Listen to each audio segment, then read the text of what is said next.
Hi everyone, welcome back to my channel. I hope you're doing well and I hope you're staying safe. Before we get into the video, if you hear any background noises, Ryan is playing video games on the other side of the TV. And so if you hear any noise and all that stuff, it's him. He knows I'm trying to film, so that's good. But no, just to let you know if you hear any background noise, that's why. And I turned off the AC so you guys can hear me better. And let's just get started. We have a library haul for you guys today. Curbside was open at my local library and I put a bunch of books on hold. I have 4 that are ready to be picked up, so I better get to reading all of these by the time I go and pick those up. And there's a lot of themes here. So we have a lot of historical fiction, and there seems to be a lot of books about Paris. Yeah, well, if you know me, you know that I love Paris. So let's just get started. I have 6 books. I've read one. I'm reading. I'm in the middle of another one. Another one, English. And yeah, let's just jump right in. So the first book we have is The Paris Key by Julia Blackwell.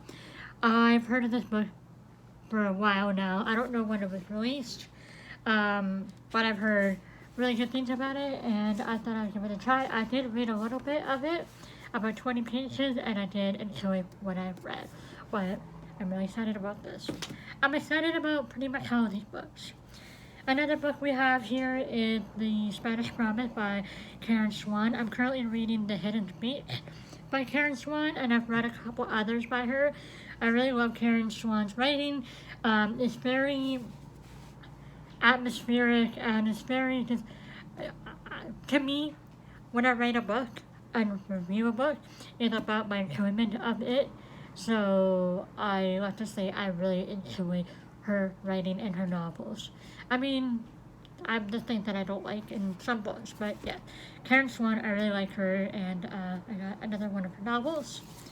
Then we have All the Ways We Said Goodbye by Beatrice Williams, Warren Wilk, Karen White. I had taken it out last year or back in January.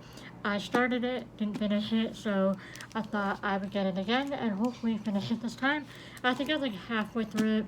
I liked it. It's in 3, for the 3 authors, so there's I think 1911, 1930, so 1914, 1942, and 1964. It's about 3 women in different generations and how they're living their lives. I don't know much about these books. I generally don't. When I get books from the library, I kind of go into them blind because that's how, I don't want to spoil myself.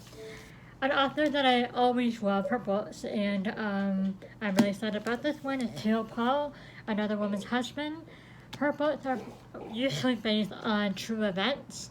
For example, there's The Woman of Children First, that's about the Titanic. Then you have No Place for a Lady, about the First World War. Yes. And then I read another one by her. Hold on. It's gonna bug me, so let me quickly check. No, and The Secret Wife. And this is, I have one more book after this one to read by her unless she comes with another one. And I'm so excited. I love Jill Paul's books. And this one is in 2 timelines. So we have 1911 and then we have 1997. So the dual timeline, which I enjoy, especially for historical fiction, because you can see both of the timelines. And this one is about a woman named Wellis, a friend betrayed, a scandal that shook the crown. So if you don't know about the royal family, then this means nothing to you. But if you do know what this is about, yeah, I'm excited. I love reading books about true events. Me, I'm weird. This is a book that I've already read, finished, and loved. And the last 2 books are by the same author, Michelle Gable. I'll See You in Paris is about a woman finding out secrets about her past, and it's very interesting. I'm a little disappointed about the title though, however, because I thought there'd be more.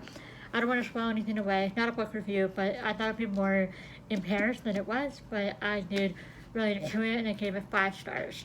So yeah, I really recommend this. Really good writing, and which leads me to the next book, and that is A Paris Apartment. I should have probably read this book first and then that one, but oh well.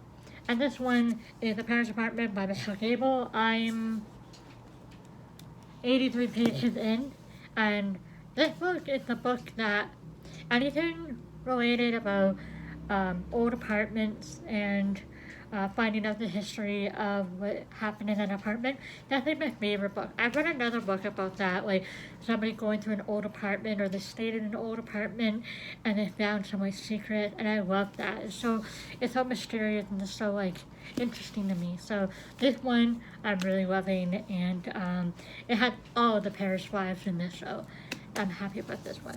So those are the books that I have here for you guys today. If you have any recommendations for any more books for me to put on hold at the library, even though I have a ton of books here that I should be reading, please let me know down in the comments.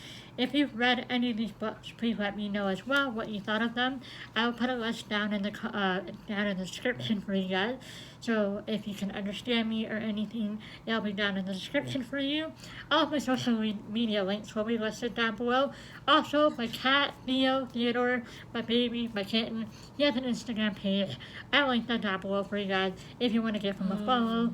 He's pretty active on there about once a day or so if you want to do that, that'd be great. If you want to give this a thumbs up, subscribe, come back later. I hope you do. I'll talk to you guys later. Bye, guys.